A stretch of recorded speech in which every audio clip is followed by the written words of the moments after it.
Посмотри, целый костер разжег, ну? Петрович! Что? Смотри, ферму не сожги.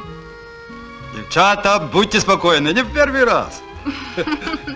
Ну, пошли. Идите.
Этот пожар, как и большинство других, результат легкомыслия.